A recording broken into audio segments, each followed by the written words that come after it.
ना कमलेश जी बोले हकी ना टोकल खलो ना ना ई लोग त आज कैसे कैसे साकार ले लेबा हम ई सोच में पड़ल बानी। केहू के सकारे नहीं थे। ये छोटा हलचलवा जो है हाँ ये हर माइक के बोलता फिरता है कि चेला हो से झाल बजोले बड़ा सा। हाँ लेकिन आज बबुआ नीमन जगह धरा गल बड़ा धरा गइल बड़ा रह जा मियाज बन जाई त ता नरेंद्र की ओरिए जे मन त मरिए जाई। आटिए जाए ना तो फाटिए जाए बुआ ध्यान तो पहले। ऐसा कोई जिला नहीं जो प्रदुमन परदेसी से हिला नहीं। लेकिन इहो बाड़े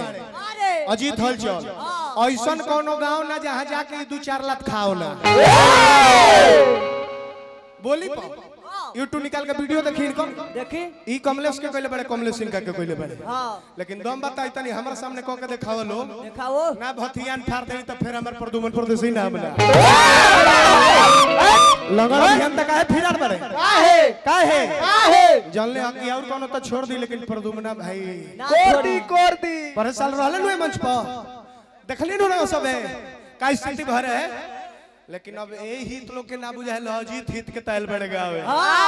एक प्रदुमन परदेसी ही ऐसा कलाकार है गायक है जो भोजपुरी इंडस्ट्री में फिल्मी दुनिया हो तो या चाहे ब्यासी मंच हो तो या चाहे महीनी गायकी हो तो या चाहे मोटकी गायकी हो तो सब में ब्यास लोग को धांस के रखता है। एक यही एक लौता कलाकार है। ये आशीर्वाद किनका है? किनका? आप श्रोता समाज आप लोग गार्जियन है माता है पिता है भगवान है। आप लोग जो चाहेंगे वही होगा।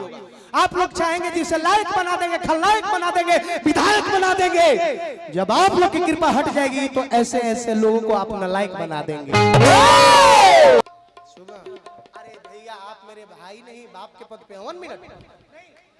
मिनट मेरा फर्ज है पहले। एक तो आप उस मुदैया के कहने पर नहीं गाते हैं लेकिन जोरदार ताली बजा कर सब स्वागत करी। हार्दिक हार्दिक अभिनंदन करो। ये सब प्यार हो राज पूछे के होई नु कोनो छपड़ा के ब्यास के हमारा से पूछी हाल कोई जाना के पोल खोल दे कैसे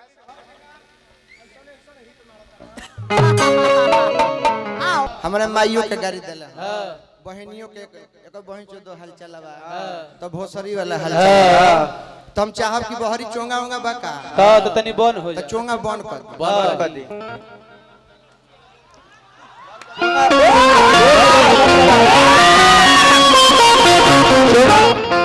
चैनल वाला लोग होशियार हो जाए और चैनल वाला तालुका तो व्यूवर जितने भागी जीवन में इतना व्यूवर ना भाजी। आज के अब तो सामियोनाथ भैया के पिता मानत रहे देहातियों के माला पहिरौले है हमार जोड़ीदार हटल कहीं रुपया पिता सामान बानी तो मिला जुला के एगो पाहो निकर हम वहीं में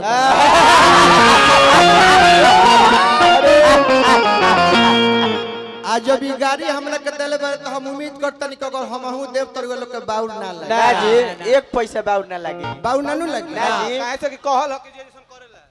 दुराने के कहल हां यही बोलिया बलिया जिला के जी कि जे जैसन कहेला वैसन कहे के पड़ेला जे जैसन रहेला वैसन रहे के पड़ेला मुख्य बात ई बा कि दुधार गाय के लात सहे के सब का तो दुधार गाय के कि हई लौंडन के लात हमरा का झटका मारता रे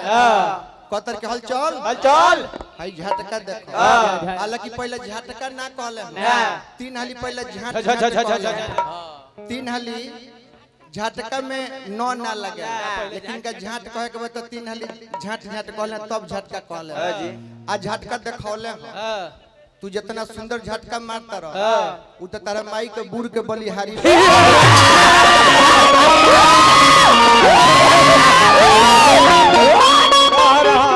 कि 9 महीना तरह के रोक के रख ली। माई का पहला बुर के बात है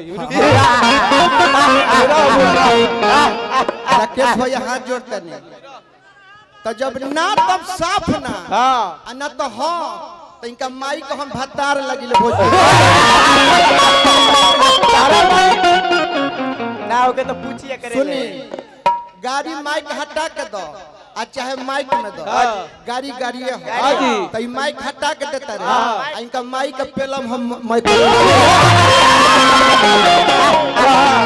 रहा भासड़ी के अब रउआ लोग के ऊपर फसिला बा का चाहत नहीं गौना ही होई कि का होई कि गीत संगीत गाय की कमाइए के पेली तीस बेली की कमाई के पूर में बवासीर हो जाए बवासीर को हम बे बवासीर होला पूर में बीज जमा हो जाला रहो पहले रुआ कह दी गीत संगीत हमन के गीत संगीत गावे ला है जा बबुआ हम कमलबास ना है कि माई बहन कह के यूट्यूब पर तू हो गल की प्रदुमन परदेसी गरिया वाले बारे 5 गो गरी आइबो अपना मुआला माई के तिलक 5 गो के बदला 50 गो गाड़ी ना दे तो पैदाइशी में रोका हो तार बेवत होई तो एगो चैनल से चढ़वा ली है गरिया तू हमरा के 5 गो गरिया देबो 10 आदमी खुश हो जाई लेकिन तारा का बुझाता है ना जे लोग बैठल बा खुश बा खुश नहीं खे खुश हमहू नहीं खे लेकिन मजबूरी में हमरा बाउर बोले के पड़ल है काहे कि राकेश भैया ई मार्केट है अगर ई बोल दिया हम ना बोलब त कल इहे लोग कह के भाई तो भरसक हल चलो ओकरा संग नहीं खन गाव हां इहे नु कारण बा धास दलस मुंह में लगा बारत है लेकिन हमन के ऊ है जा हम ऊ है कि हम धासिए के ब्याज हम जाना घरी मार्केट में नहीं नु 10 गो ब्याज से मार्केट में रहल है तोर जन्म ना भइले पता बा के कमलबास कुंवर अरविंद सिंह अभियंता गुड्डू सहनी संजय एक्सप्रेस बूढ़ा ब्याह कमलेश देहाती कितना लोग के नाम गिने आ वही में कहनी के जना इहो हवे